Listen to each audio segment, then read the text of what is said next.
Hi everyone.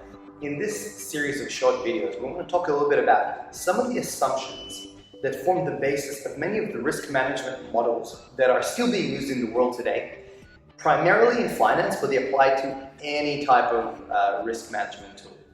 Now, these assumptions form the basis of some of the most important financial risk modeling tools in history, including Markowitz's portfolio theory, the capital asset pricing model, and Miller and Modigliani's capital structure irrelevance theorem, all of which were pivotal to financial modeling.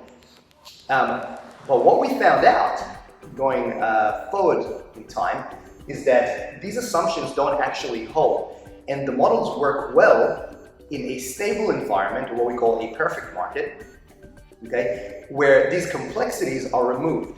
Once we introduce them, their predictive power becomes greatly diminished.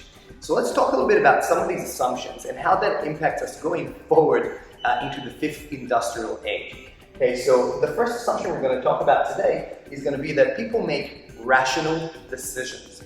Let's talk a little bit about that. The assumption is that every participant in the market, in financial context, but in an organizational context, it could be every person in the organization and every competitor that you have and everybody you interact with, make decisions on a purely rational basis. What does that mean? We don't take emotion into account. We don't take personal experience and how that shapes decision making into account. And we don't take bias into account. But we know that that's not really the case. When we look at those things, we see that not everybody makes rational decisions. We are prone to making decisions by emotion, by intuition, snap judgment, and all these things are shaped by our past experience and the biases that we have. So assuming that everybody makes rational decisions can actually land us in a lot of hot water. Now, a very compliance-based approach, which may have worked for the industrial age, can actually kind of make these assumptions where you have a production line type of process where each person is just a cog in the machine and they're easily replaceable. But that's not the world we live in anymore. We now have artificial intelligence and automation and social media and pandemics and working from home, and our lives intersect across work and personal life and the virtual life.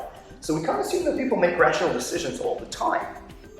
What we instead need to do is teach people in our organization how to recognize their bias, how to recognize their strengths and weaknesses, and have a large pool that is both broad and deep in terms of decision makers, so that we can make the best decisions that we can possibly can.